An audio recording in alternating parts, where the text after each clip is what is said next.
What's up, guys? Larry here from innovative.com. Today I have for you the top 5 indie musician mistakes of 2017.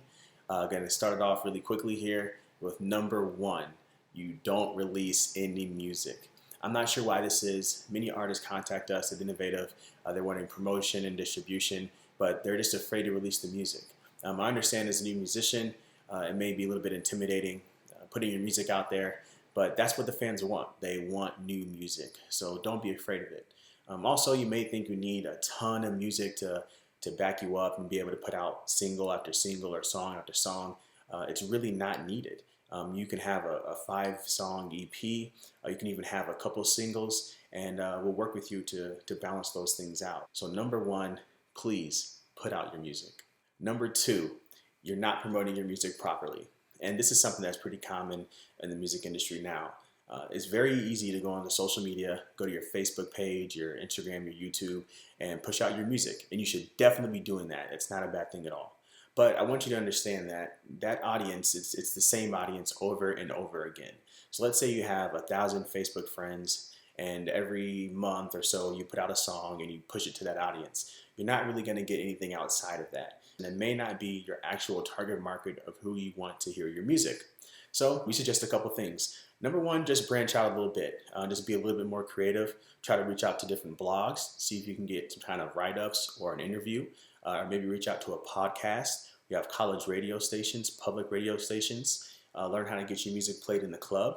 We actually have a write-up on that. I'll actually link it here in the video for you, or the description of how to get your music played in the club or how to get your music played on the radio.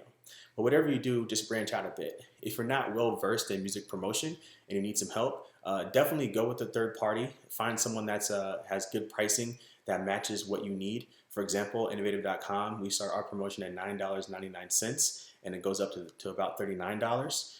But find someone that works with you, works within your budget. Number 3, you're not consistent. That's understandable. It's very hard sometimes to be consistent doing things over and over again and really planning out properly. What we see a lot of times is a musician will release a song in January, let's say January 1st, and they'll push it and promote it all through January. But then February comes around, and now it's March, and virtually nothing's happening anymore. So what we suggest doing to combat that is doing a little bit more planning. Look at the dates, put out an actual calendar, get a schedule, and say, okay, I'm going to release a song January 1st. I'm going to promote it for 3 weeks, and then I'll release a video on the 3rd week of the single is out, and then I'll be prepared to promote that for a few weeks and then drop another single. Or I'll start my tour after that 3rd week. So that's about 2 months, and now you're going to go on a tour. So it's different things that you can do.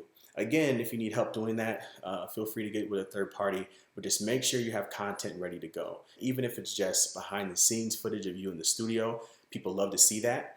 It can even be taking snapshots of you writing. People love to see that. You can post that on Instagram, post it on Snapchat, sneak peeks of album covers, acapella covers, just at home in your room. So whatever you can do to get more content, focus on that and just always post and stay consistent. And that brings us to number 4, is that you haven't set a goal. And this is actually a bit harder than people think.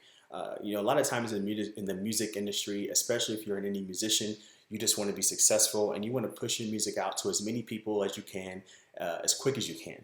But you want to put a really good goal behind that. So for example, let's say you have a video that's on YouTube and you want to raise your YouTube views. Well, promoting your song on iTunes will not directly build your YouTube video views. So you want to make sure that you're promoting in the correct way. And I know a lot of this goes back to promotion, but that's really the key here in the music industry.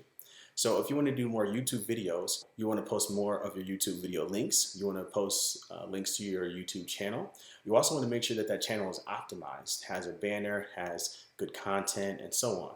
Now, that's not the same thing as promoting your music on SoundCloud. It's not the same thing as promoting it on your website. So depending on what you want to do, you may have to switch around what you're doing.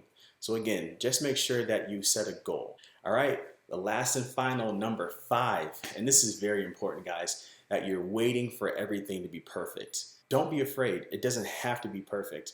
understand that you're not competing against Jay-Z or the Beatles in the stores. So I'm not saying that you need to go put out terrible music, or if the music is horrible and people can barely hear your voice, to just put out everything you have. But what I am saying is it doesn't have to be 100% perfect.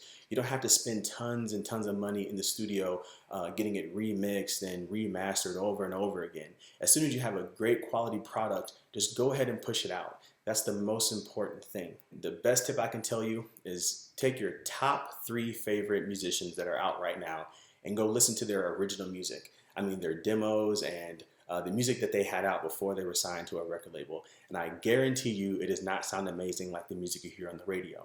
So take that into account. You guys are independent musicians. You're doing the best you can. If you're recording in your bedroom, great. If you're at a studio, great. Whatever it is, just make sure you put that music out and don't wait for everything to be perfect. So that's my 5 tips for this week. If you guys have any questions, please let me know. Again, I'm Larry from measurable.com. Leave a comment if you have any questions. If you like the video, please hit that like button. If you're a new visitor here, please subscribe to our channel. We're always coming with new content, new videos, anything for the independent artist community. Thanks, guys. Have a nice one.